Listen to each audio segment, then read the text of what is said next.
बंदी छोड़ सतगुरु रामपाल जी महाराज जी की जय हो। परमपिता परमेश्वर की सभी प्यारी आत्माओं को मुझ पवन दास का सत्साहिब। इस ग्रुप में जुड़े हुए सभी भाई बहनों से दास की प्रार्थना है, पुण्यात्माओं अपने आप को कमज़ोर मत समझना। इस पूरे विश्व की 7.5 अरब आबादी में से कुछ गिने चुने बच्चों को परमात्मा ने वर्तमान समय के लिए निमित्त बनाया है। आप और हम परमात्मा की वो आत्माएं हैं जिनके विषय में परमेश्वर की वाणी है कि साधु सेती मस्करी चोरा नाल खुलास और मल अखाड़ा जीतेंगे युगों युगों के माल। पुण्यात्माओं, वर्तमान में जो परमेश्वर और काल भगवान के बीच में सूक्ष्म लड़ाई चल रही है और दोनों तरफ की सेनाएं पुरजोर कोशिश में हैं। न काल कमी छोड़ रहा, न परमात्मा कमी छोड़ रहा। काल अगर डाल डाल अपने एजेंटों को चला रहा है तो परमात्मा भी अपने सत्सेवक बच्चों को पात पात चला रहे हैं, 2 कदम आगे। और आने वाला इतिहास याद रखेगा। हालांकि हमें कोई शौक नहीं है कि हमें कोई याद रखे। परमेश्वर के ज्ञान के बाद आदमी जीवित मर जाता है, लेकिन इतिहास तो बनता ही है। और आत्माओं का उत्साहवर्धन करने के लिए ये कहा भी जाता है। तो पुण्यात्माओं, आने वाले भक्ति इतिहास में आप लोग अमर रहोगे, अमर। पूरी पूरी दुनिया याद किया करेगी, पूरी दुनिया। आज जिन लोगों ने देश को आज़ाद कराया, भगत सिंह, चंद्रशेखर, ठीक है, योगदान उनका बहुत बड़ा था, लेकिन परमेश्वर ने जो ये उनसे ऊपर का ज्ञान दे दिया, तत्व ज्ञान दे दिया, आज हम ना उनके जयंतियाँ मनाते, ना हम उनको इतना याद करते, ना उनका हमारे जीवन में ऐसा कोई महत्व।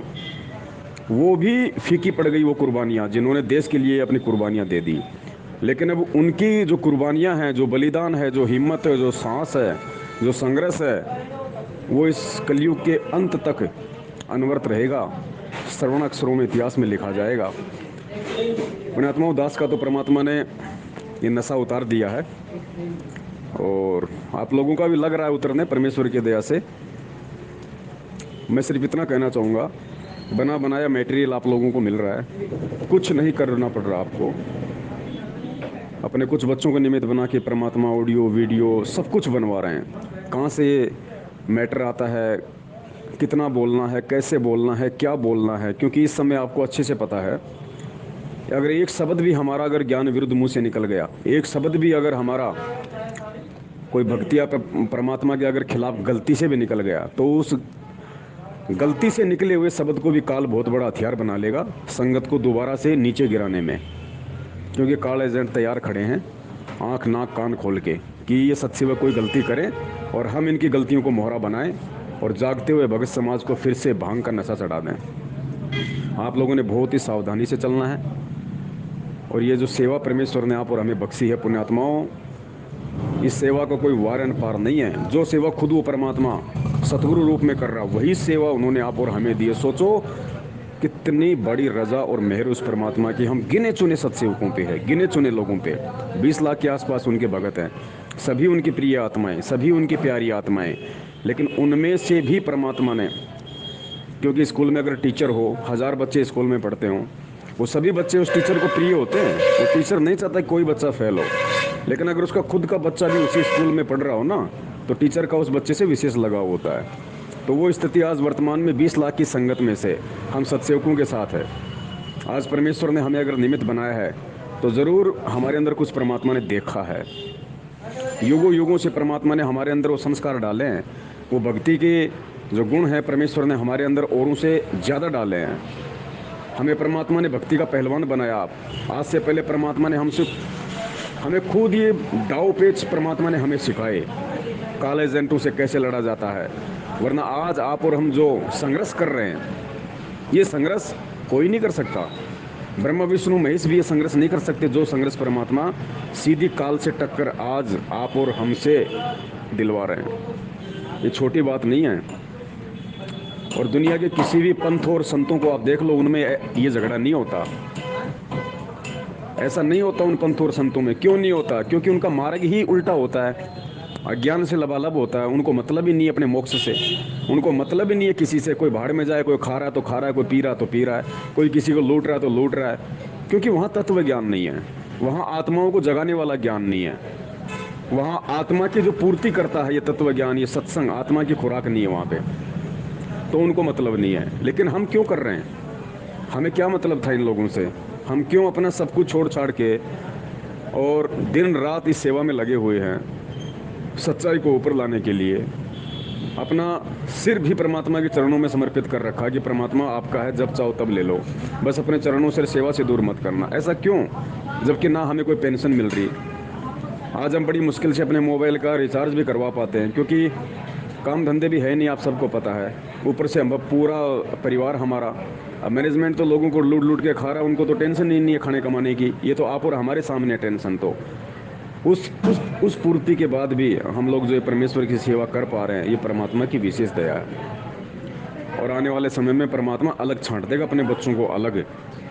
आज मूर्खता में लोग जो बड़े बड़े फिल्म स्टारों नेताओं को जानते हैं, पहचानते हैं, पुण्यात्मा एक समय ऐसा आ जाएगा, वो बड़े बड़े नेता और अभिनेता जिनको आज दुनिया जानती है, वो कल हमारे को जाना करेंगे और ये सोचेंगे कि यार ये सेवा हमें क्यों नहीं मिली, परमात्मा ने मुझे क्यों नहीं संभाला। मेरे पास तो बहुत धन था, बहुत संपत्ति थी, बहुत नाम था, बहुत लोग मुझे जानते थे।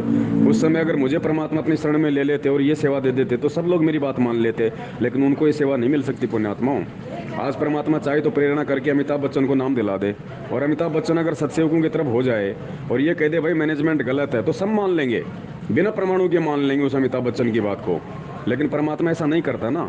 अगर ऐसा करना होता तो खुद ही परमात्मा अमिताभ बच्चन बन के आ जाता और खुद ही सारा खेल खेल लेता, लेकिन वो अज्ञान होता। लोग उस अज्ञान आधार से परमात्मा को पहचाने, ये परमात्मा नहीं चाहता। मालिक चाहते हैं ज्ञान से पहचाने, ठोक ठोक के, धक्के खा खा के, ठोकरे खा खा के मुझे पहचाने। अगर परमात्मा ने ऐसा कोई चमत्कार करना होता तो पुण्यात्मा सतलोक से इस गंदे लोक में आने की क्या जरूरत थी परमात्मा को? जो परमात्मा सतलोक में बैठा बैठा 21 ब्रह्मांड को यहाँ भेज सकता है, तो क्या परमात्मा सतलोक में बैठा बैठा हम नीचों को ऊपर नहीं ले सकता? कुछ भी कर सकता है ना। ये चमत्कार परमात्मा बरवाला कांड में कर सकता था, करोथा कांड में कर सकता था, लेकिन उन्हें फिर कौन पहचान पाता? ज्ञान आधार से कौन उन्हें परमात्मा मानता? आज लोगों के दिल में बैठ रहा कि भगवान धरती पे है, परमात्मा प्रकट है। अगर परमेश्वर चमत्कार कर देते, 20-25 पुलिस वालों को मार देते, अपना कोई विराट रूप दिखा देते, तो कौन उन्हें ज्ञान से परमात्मा मानता? सब लोग उनके पीछे लग जाते। आज बरवाला कांड के बाद या उसके बाद आज जितने भी लोग उनसे दूर हो चुके हैं, उनमें दोष देख के कौन उनसे दूर होता? सभी लोग उनसे चिपके रहते, क्योंकि चमत्कार को नमस्कार है, चमत्कार को नमस्कार है। तो मालूम कैसे पड़ता कि कौन ज्ञान से जुड़ा है और कौन देखा देखी में लगा हुआ, कौन चमत्कार को देख के जुड़ा हुआ है? इसलिए परमात्मा ने चमत्कार को स्टॉप करके और ज्ञान को महत्व देना पड़ता है पिछली पीढ़ी में। और जो ज्ञान से समझ जाएगा वो सदा सदा के लिए सतलोक का हकदार हो जाता है। और हमने ज्ञान से ही हर समस्या का समाधान निकालना है। और बहुत सारे भाई बहन हैं, दास उनसे निवेदन करेगा कि हम सत्सेवक हैं, परमात्मा के बच्चे हैं। हर स्थिति में हमें संयम नहीं खोना है, हमें परमेश्वर के ज्ञान को आधार बना के चलना है। गलती से भी अगर हमारे मुंह से किसी के लिए गाली निकल गई, गलती से भी, इस चीज़ को नोट कर लेना आप, गलती से भी अगर, क्योंकि देखो मैनेजमेंट भी अपना भाई है, कोई दूसरा नहीं है। काल प्रेरित है वो एक बात अलग है, कल को सीधे रास्ते भी आ सकता है। तो हमने बिल्कुल भी बड़बोला नहीं बनना, मर्यादित और विधिवत शब्दों का यूज करना है, चाहे हमें कितना गुस्सा है, हमें कुछ भी हो। और अगर कोई शब्द यूज करे तो उसका कोई मतलब होना चाहिए।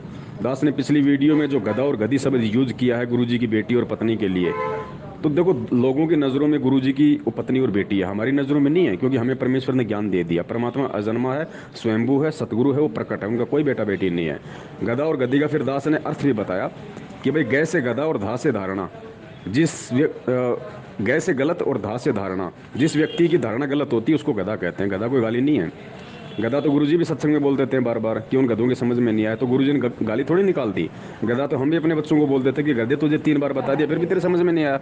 गधा गाली नहीं है, गधा एक कॉमन वर्ड है। गधे का मतलब क्या है, मीनिंग क्या है? जिसकी धारणा गलत होती है, जिसकी सोच गलत होती है, जिसके विचार गलत होते हैं, उसको गधा कहते हैं। तो पुण्यात्माओं, अगर हमने गलती से भी अगर वो गालियाँ, जो गालियाँ मैनेजमेंट निकालता है और जो हरकतें मैनेजमेंट करता है, गलती से भी यदि हमने कर दी, परमात्मा का विधान है, चाहे कितना प्यारा क्यों ना हो, कितना ही बड़ा भक्ति का खिलाड़ी क्यों ना हो, परमात्मा अपना पंजा सिर से हटा लेगा। उसके बाद फिर कुछ नहीं है, फिर काट जाने और हम जाने। फिर ये गलती हमने भूल के भी नहीं करनी है। कोई चीज़ समझ में ना आवे तो परमात्मा कहते हो चुपचाप हो जाओ, जब समझ में आए तब बोलो। और बोलने के लिए बहुत है यहाँ पे परमात्मा के बच्चे, कोई कमी नहीं छोड़ रखी परमेश्वर ने अपना अनमोल ज्ञान दे के। दुनिया की ऐसी कोई समस्या, कोई परेशानी, कोई संकट नहीं है जिसका समाधान परमात्मा के तत्व ज्ञान में ना हो। हर समस्या की चाबी परमात्मा का ये अनमोल तत्व ज्ञान है। हम कुछ भी समस्या का हल निकाल सकते हैं, अगर नहीं निकलेगा तो समझो फिर धरती पे ज्ञान नहीं है। तो परमेश्वर ने कोई कमी नहीं छोड़ी है। आप लोग हिम्मत मत हारना बस, क्योंकि जब जब विजय का टाइम नज़दीक आता है ना, तो इस काललोक की एक खासियत है, जब आदमी 99 वाली सीढ़ी पे पहुंच जाता है ना, अंतिम सीढ़ी पे पहुंचने वाला होता है, तो काल प्रेरणा से उसका विश्वास कमज़ोर होने लगता है कि यार इतने समय से लग रहा हूँ, इतना सब कुछ हो गया, अभी मंजिल नहीं मिल रही। लेकिन उसको नहीं पता कि नालायक एक दो सीढ़ी आगे तेरी मंजिल है। तो पुण्यात्माओं, वो जो मंजिल है, जिस मंजिल को प्राप्त करवाने के लिए परमात्मा ने आप और हमें निमित्त बनाया। देखो, हमें तो पता भी नहीं था, जब से हम इस मार्ग में जुड़े भी नहीं थे, उससे पहले ही परमात्मा ने आप और हमें छांट के अलग रख लिया था, अलग। क्योंकि क्या होता है पुण्यात्मा, जो किसान होता है ना, किसान खेत में अपनी फसल उगाता है। मान लीजिए उसने गेहूं बोया, गेहूं बोने के बाद में उसको 10 क्विंटल उसको गेहूं हुआ।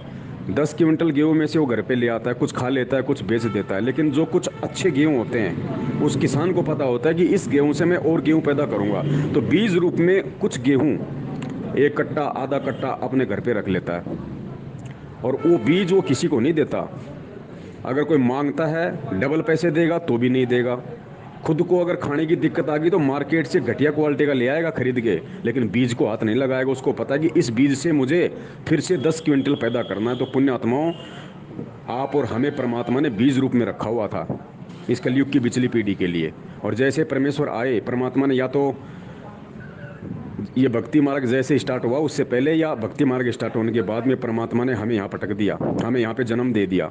और परमेश्वर ने फिर अपने से जोड़ के, और मालिक ने आज हमें वो सेवा दे दी कि आज सत्सेवकों को निमित्त बना के परमात्मा संसार में इस अज्ञान का पर्दाफाश करवाएंगे। सतगुरु कौन होता है, गुरु कौन होता है, वो सारी परमात्मा थ्योरी सोल्व करवाएंगे। और परमेश्वर करवा रहे हैं, केवल हम निमित्त मात्र हैं। हम में से किसी को भी अहंकार ना हो जाए कभी भी। घमंड अगर आ गया, अहंकार अगर आ गया पुण्यात्मा, उसी समय हम छिन्न भिन्न हो जाएंगे। पंखा चाहे सोने का हो, चाहे चांदी का हो, चाहे 1 लाख का पंखा हो, अगर चलाने वाला अगर बटन नहीं दबाएगा तो उसकी मिट्टी लग जाएगी, 2 महीने में 6 महीने में काला हो जाएगा। वो उसका रंग है ना, वो नीचे छुप जाएगा। तो पंखे की कोई औकात नहीं, वो खाली एक यंत्र है। जब तक उस यंत्र को कोई नहीं चलाएगा, उसको बनाने वाला उसको नहीं चलाएगा, तब तक पंखे की कोई वैल्यू नहीं है। वो दुनिया को, हालांकि पंखे का काम होता है लोगों को हवा देना, लेकिन वो हवा भी नहीं दे पाएगा जब तक उसको कोई चलाने वाला नहीं चलाएगा। तो हम खाली उस पंखे की तरह हैं, हम यंत्र मात्र हैं। अर्जुन को कहा था ना काल भगवान ने गीता में कि भैया तू तो खाली निमित्त मात्र है, तू तो ये तीर कमान लेके खड़ा हो जा, मार तो मैंने पहले रखे हैं। तो पुण्यात्माओं, ये परमेश्वर ने पहले ही सारा खेल रचा हुआ है, हम खाली निमित्त बने हुए हैं सांसारिक दृष्टि में। वरना परमात्मा तो वैसे भी कर सकता है, उसको तो कोई ज़रूरत नहीं है। जब परमात्मा एक जानवर की पीठ पे थप्पी मार के वेद मंत्र बुलवा, तो पुण्यात्मा वो परमात्मा कुछ भी कर सकता है। हमारा परमात्मा समर्थ है, शक्तिशाली है, सर्वशक्तिमान है। बस हमें ध्यान इस बात का रखना है पुण्यात्माओं कि हमसे भूलकर भी कोई गलती ना हो जाए। हम परमात्मा से यही समालोचना करते रहें कि परमेश्वर अपनी मर्यादा में रखना, हमको सत प्रेरित रखना, हमसे मैनेजमेंट की तरह भूलवश भी कोई गाली ना निकल जाए, हमसे किसी के लिए कोई कुशब्द ना निकल जाए। तो हमने इन बातों का ध्यान रखना है। अगर हमने गलती कर दी तो जिस प्रकार आज सतलोक आश्रम मैनेजमेंट हरियाणा काल प्रेरित है, आज उनके ऊपर परमात्मा का पंजा नहीं है, बिल्कुल भी 1% भी। उनकी केवल बैटरी चल रही है। जब तक उनके पुण्य कर्म है, जब तक उन्होंने भक्ति की है, जब तक उनके शुभ संस्कार उनके साथ में है, परमात्मा उन संस्कार आधार से उनका रक्षक बना हुआ है। वरना जब समय आएगा तो जैसे कंस केसी चानोर का बक्कल उतरा, इतनी गलतियां करने के बाद भी वही हाल इन लोगों का होना है। तो पुण्यात्मा भी इतिहास बनेगा आने वाले समय में कि भगत कैसे होते हैं। भगत तो आज गुरु जी का परिवार भी है, भगत तो मैनेजमेंट भी है, भगत वो लोग भी हैं जो मैनेजमेंट के पीछे अंधे होकर सेवा में लगे हुए हैं। उनके भी भाव गुरु जी के प्रति हैं, लेकिन क्या करें, भाव उल्टी दिशा में है। तो आने वाले समय में इतिहास याद करेगा कि भगत कैसे होते हैं। वरना पुण्यात्मा निर्णय कैसे होगा कि परमात्मा की भक्ति में काल भी अपने एजेंट भेजता है। वो एजेंट कौन है, उन एजेंटों की हरकतें क्या होती है, और परमात्मा के बच्चे उनसे ज्ञान लेके फिर कैसा व्यवहार करते हैं, आम व्यक्ति के साथ भी और उन एजेंटों के साथ भी। वरना यहाँ तो काल का तो सीधा सा विधान है, ईंट का जवाब पत्थर से होता है, और परमात्मा का जवाब है ईंट का जवाब ज्ञान से, पत्थर का जवाब ज्ञान से। तो हमने परमात्मा के प्रत्येक वचन पे, प्रत्येक वाणी पे, प्रत्येक सत्संग पे हमने सोने की तरह खरा उतरना, तभी हम सोने के बच्चे हम कहला पाएंगे। वरना परमात्मा किसी का सगा नहीं है। गलती हमने की तो परमात्मा तुरंत हमसे रुष्ट हो जाएगा। और अगर नियम में रहे, मर्यादा में रहे, तो चाहे कोई हमारा कितना ही पीछा कर ले, कोई हमारा कितना ही बुरा करने की सोचे, जिस प्रकार परमात्मा ने खंबे से प्रकट होकर अपने बच्चे की रक्षा के लिए हिरण्यकुश की छाती फाड़ी, परमात्मा ने द्रौपदी की लाज रखने के लिए 10,000 बल वाले दुशासन को भी पसीने ला दिए, मीराबाई के जहर को अमृत बना दिया। ये वही भगवान है जो गुरु रूप में आज हमारे सामने है। बस हमारे अंदर वो विश्वास पैदा नहीं है, हम उसको पहचान नहीं पा रहे। बाकी भगवान का कुछ नहीं बदला, हमारे सोच विचारों और विश्वास में बदला हुआ है, जो परमात्मा अपने ज्ञान से धीरे धीरे वापस ला रहे हैं। तो पुण्यात्माओं, परमात्मा के इस अमिट संघर्ष में परमात्मा ने जो परमार्थ के लिए निस्वार्थ भाव से जो योगदान दिया है, जो संघर्ष किया है, हमें उस संघर्ष को लज्जित नहीं करना। परमात्मा की गर्दन शर्म से हम नीची कर देंगे तो पुण्यात्माओं, हम फिर हमसे बड़ा दुष्ट, हमसे बड़ा नीच कोई नहीं होगा। तो आने वाला इतिहास देखेगा कि परमात्मा के बच्चे कैसे होते हैं, सत्सेवक कैसे होते हैं, भगत कैसे होते हैं। बस हमने इन कुछ बातों का ध्यान रखना है और अपने विश्वास को कमज़ोर नहीं होने देना है। हमने एक पल के लिए भी नहीं सोचना है कि कब ठीक का समय आएगा, कब ठीक ठाक होगा, कब ये संघर्ष खत्म होगा, कब हम भी बैठ के सुख से भक्ति करेंगे। परमात्मा भक्ति तो परमात्मा करवाएगा, आप और हमारे बस की बात नहीं है कि हम बैठ के सुख से भक्ति कर लें। भक्ति तो परमात्मा करवाएगा। और वही बात है, परमात्मा सब कुछ ज्ञान से सेट करेगा। अगर परमेश्वर ने चमत्कार से सेट करना होता तो कब का कर दिया होता, लेकिन चमत्कार का ये समय नहीं है। शिक्षा दी है, मानव जन्म दिया है, ज्ञान दिया है, और पिछली पीढ़ी को चुना है तो केवल ज्ञान आधार को चुना है। वरना परमात्मा तो 2 मिनट में चाहे तो अमिताभ बच्चन बन के खुद यहाँ पे सत्सेवकों के साथ आ खड़ा हो, और अमिताभ बच्चन को देख के फिर कोई मैनेजमेंट के नहीं मानेगा, सब गलत बोल देंगे उसको। लेकिन परमात्मा ऐसा करेगा नहीं। फिर कौन समझा फिर मालिक को ज्ञान से? फिर तो देखा देखी में आ गए लोग। परमात्मा चाहता बरवाला कांड में विराट रूप बना लेता, 10, 20, 1,000 पुलिस वालों को वही मार देता, बाद में जिंदा कर देता, लोग जय जयकार करने लग जाते, कोई पुलिस नहीं पकड़ती। लेकिन क्या फ़ायदा उससे? ज्ञान से कौन समझता? फिर उस परमात्मा के चमत्कार को देख के मूर्ख, अज्ञानी, लूले, लंगड़े सब उनके पीछे लग जाते। तो कैसे परख होती कि कौन अभी ज्ञान से परिपक्व हुआ और कौन नहीं हुआ, कौन कच्चा हेरा, कौन पक्का हेरा? इसलिए समर्थ परमात्मा ने अपनी समर्थता को छुपाना पड़ता है और एक आम व्यक्ति की तरह लीला करनी पड़ती है, जो कर रहे हैं आज। कौन कह दे कि भाई वो परमात्मा है? अरे परमात्मा ऐसे कोई रिमांड सहन करता है? परमात्मा ऐसे 2-2 बार जेल जाता है? परमात्मा लोगों की गालियां खाता है? अरे परमात्मा श्री कृष्ण थे, श्री राम थे, निकाल के तीर 2 मिनट में घुसेड़ दिया लोगों के, वो थे भगवान। अरे भगवान तो दुर्गा माता है जिसके 8 हाथों में 8 हथियार, कोई बोल दे तो जीभ काट दे। परमात्मा तो हनुमान जी थे, देखो जरा उनको, किसी ने बोला तो मारा सिर में मुकदर। लेकिन पुण्यात्माओं, परमात्मा यहाँ पे हथियारों से शांति स्थापना नहीं करते। गुरुजी ने बताया कि जब परमात्मा यहाँ आता है तो ज्ञान से शांति स्थापना करता है, जो लंबी चलती है, इतिहास में नाम होता है। तो हमने हमारे बाप के पच्चीनों पे चलना है, हमें अपने गुरुदेव की शिक्षाओं पे चलना है। प्रत्येक वाणी, प्रत्येक वचन का हमने पालन करना है। अगर एक वाणी से भी हम हट गए तो पुण्यात्माओं, कल को हम बहुत बड़े धोखे में रह जाएंगे और हम अपने आप को कभी माफ़ नहीं कर पाएंगे। दुनिया चाहे हमें फिर भी अच्छा अच्छा बोलती रहे, लेकिन अंदर से हमारी आत्मा रोएगी। हम कभी भी अपने आप को परमात्मा की नज़रों में ऊपर नहीं उठा पाएंगे, और हमें ऐसा होना नहीं देना है। भले हमारा शीश कट जाए, लेकिन हम परमात्मा की नज़रों में नहीं गिरना चाहते। परमात्मा आए तो अपने बच्चों को सबको छाती से लगाए, जितने भी सत्सेवक हैं सबको परमात्मा छाती से लगा ले कि ये है मेरे हीरे मोती लाल, ये है मेरे असली बच्चे, जिनके लिए मैं सतलोक से आता हूँ यहाँ पे। और वो समय आएगा पुण्यात्मा, वो आप देखना, इस दास का तो नशा परमात्मा ने उतार दिया है, आपका भी उतर रहा है। दया करेंगे परमेश्वर। अब हमारे जीवन का एक ही मकसद है, सत्य के रास्ते पे चलना और सत्य के लिए संघर्ष करना। और हमें ये नहीं सोचना कि संघर्ष कब तक चलेगा, गुरुजी कब तक आएंगे। पुण्यात्माओं, अगर ज्ञान समझ में आ गया, गुरु समझ में आ गया, भगवान समझ में आ गया, तो एक चीज़ ध्यान रखना, हमने केवल अपने आप को उनके चरणों में समर्पित कर देना है। जो भी सेवा हमें मिले, ऐसा नहीं कि पवन दास जो भी बोल दे आप उसको आंख बंद के कर लो। हमने मैनेजमेंट के राह पे नहीं चलना, लेकिन जो भी पवन दास बोले या जो भी कोई और भाई बोले, उस पर विचार जरूर करना है। बिना विचार किए भी नहीं बोलना, उस पर गहन विचार करना है, सही है, गलत है, करनी है, नहीं करनी है। और एक सच्चा इंसान वही होता है, अगर समझ में आए तो कर ले, नहीं भी समझ में आ रही है तो रामचंद्र दास की तरह गालियाँ नहीं निकालनी, किसी को उल्टा सीधा नहीं बोलना। नहीं समझ में आती है तो उनसे दूर हट जाओ, बैठ के अपनी भक्ति करो। वो एक समझदार इंसान के लक्षण होते हैं। तो बहुत सोच समझ के हम लोगों ने, विश्वास भी केवल हमने उतना ही करना है जितना परमात्मा ने सिखाया है। हमने किसी के ऊपर दया धर्म भी उतना ही दिखाना है जितना हमारी भक्ति में कोई बाधा उत्पन्न ना कर दे। नानक जी का मालिक ने उदाहरण दिया कि फालतू की दया धर्म भी नहीं निभाना हमने, किसी का हमने बुरा सोचना नहीं, फालतू की दया करनी नहीं।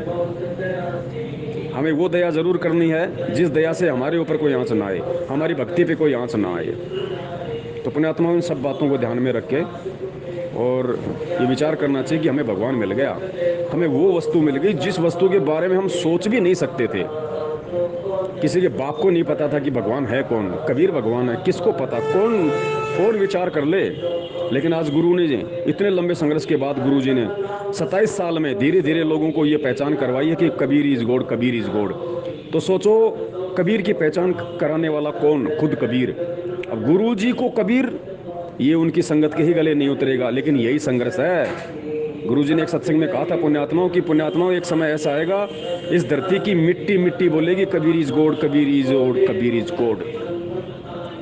और पुण्यात्माओं यही संकल्प आप और हमने करना है कि इस संगत का बच्चा बच्चा, इस दुनिया का बच्चा बच्चा बोलेगा कि संत Rampal ji is God, Sant Rampal ji is God, Guru is God, Guru is God.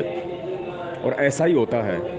Kabir साहब 650 साल पहले आके चले गए, अपने आप को खूब भगवान का, किसी ने नहीं माना, मजाक उड़ाया कि धाना का छोरा और अपने को भगवान कहता है। लेकिन आज उसी कबीर ने गुरु रूप में आके और उस कबीर को भगवान साबित किया, ना कि अपने आप को भगवान साबित किया। क्योंकि वही स्थिति हो जाती, गुरु जी अगर अपने आप को भगवान बोले तो हम उनके बच्चे ही इस बात को स्वीकार नहीं करते कि भाई गुरुजी भगवान है। हम मजाक में ले लेते, भले उनके सामने ना बोलते, लेकिन हमारे दिल में रहता कि गुरुजी भगवान नहीं है, गुरुजी बोल ही रहे हैं खाली। तो पुण्यात्माओं अब उस गुरु को भगवान कौन साबित करेगा, वो तो बना बनाया भगवान है। लेकिन एक लीला की परमात्मा ने, अगर स्वयं कहे तो कोई ना माने। गांव में डीसी चला जाए तो डीसी सिविल ड्रेस में रहता है, वो कहे कि मैं डीसी हूं तो कोई यकीन नहीं करेगा। लेकिन एक पुलिस वाला जाके बोल दे रहे हटो तो साइड में चेयर लाओ, डीसी साहब आ रहे हैं, सारे चाहे वो किसी भिखारी को पकड़ के ले आया हो, लेकिन पुलिस वाले ने बोल दिया तो गाँव वालों ने मान लिया। तो अब दुनिया गुरु जी को भगवान मानेगी अपने सत्सेवक बच्चों के कारण, सत्सेवक बच्चों के प्रयास से, उनके संघर्ष से, उनके द्वारा जो प्रचार किया जा रहा है। सबसे पहले तो हमारे भाई बहन मानेंगे, उसके बाद में फिर पूरी दुनिया मानेगी। हालांकि नहीं मान सकती लेकिन मानेगी, क्योंकि वो ठीक का समय आ जाएगा। उन आत्माओं के संस्कार मजबूत हो जाएंगे, क्योंकि उस संस्कारों का समय आ जाएगा। ना चाहते हुए भी आदमी को भक्ति अपनानी पड़ेगी, गुरु जी को भगवान मानना पड़ेगा। तो तब तक हमने अपने विश्वास को नहीं खोना है, चाहे संघर्ष कितना भी लंबा चले, चाहे हमने यहाँ तक अपना मानस बना लेना है कि भले ही चाहे मेरी 90 साल की उम्र हो, और मेरी 90 साल तक मान लो गुरुजी जेल से बाहर नहीं आए, और मेरा मान लीजिए कल शाम को 4 बजे शरीर छूटना है, 90 साल का हो गया, शरीर छूटने से 1 सेकंड पहले भी मेरे अंदर किसी प्रकार की दुर्भावना नहीं आनी चाहिए कि भाई गुरुजी आज तक नहीं आए, अब मेरा क्या होगा। इतना संघर्ष थोड़ी होता है, परमात्मा धरती पे है तो कम से कम आना चाहिए था। कुछ नहीं, अगर गुरु को पहचान लिया कि गुरु कौन है, गुरु फिर कुछ भी लीला कर सकता है, गुरु कुछ भी कर सकता है। एक सत्संग में गुरुजी ने कहा था कि जिस दिन कोई व्यक्ति ये भी सोच लेगा ना कि गुरुजी तो इतने बूढ़े हो गए, गुरुजी इतने बूढ़े हो गए, जिस दिन ये भी अगर उनके भगत ने बोल दिया मुंह से कि गुरुजी इतने बूढ़े हो गए, और गुरुजी कहते हैं कि सतयुग आएगा, सतयुग आएगा, गुरुजी की तो उम्र 70 साल हो गई, गुरुजी ने कहा कि वो भगत फेल हो जाएगा इस भक्ति मार्ग से। क्योंकि पुण्यात्माओं जो बूढ़ा दिखाई देने वाला गुरु और 2 कौड़ी के जीवों को, अर्जुन सर्जुन को 250 साल तक जीवित रख सकता है, तो वो क्या नहीं कर सकता अपने लिए। वो तो सदा युवा बना रह सकता है, क्या नहीं कर सकता। जब ब्रह्मा विष्णु महेश की उम्र इतनी है युवा अवस्था की, तो परमात्मा जिसने उनको वो उम्र दी है वो क्या नहीं कर सकता यहाँ पे। लेकिन वो यहाँ का नियम नहीं तोड़ता, वो अगर एक आम व्यक्ति की भूमिका करने आता है तो आम व्यक्ति की ही भूमिका करता है, उसमें खरा उतर के दिखाता है। तो पुण्यात्माओं हमने ज्ञान से प्रत्येक चीज को समझना है, और ज्ञान ही हमारे को जीवित रखेगा, ज्ञान ही हमारा विश्वास है। और देखने एक समय आएगा परमेश्वर गले लगाएगा, पूरी दुनिया हमें गले लगाएगी कि अगर भाई हो तो ऐसे हों, अगर भगत हो तो ऐसे हों। बस उस दिन के लिए ज्ञान को आधार बना के इस मार्ग पे टिके रहना। सत्साहेब जय हो बंदी छोड़ के। तन मन शीस ईस अपने पे, तन मन शीस ईस अपने पे, पहले में चोट चढ़ावे जब कोई राम भक्त गत पावे हो जी, जब कोई राम भक्त गत पावे हो जी। तन मन शीस ईस अपने पे, तन मन शीस ईस अपने पे। पहलम चोट चढ़ावे जब कोई, राम भक्त गत पावे हो जी। जब कोई राम भगत गत पावे हो जी। भाई सतगुरु तिलक अजप्पा माला, युक्त जटा रखवावे। सतगुरु तिलक अजप्पा माला, युक्त जटा रखवावे। जत को पीन सत का चोला, भीतर बेख बनावे जब कोई, राम भगत गत पावे हो जी। जब कोई राम भगत गत पावे हो जी। भाई लोक लाज मर्याद जगत की, तृण ज्यों तोड़े बगावे। लोक लाज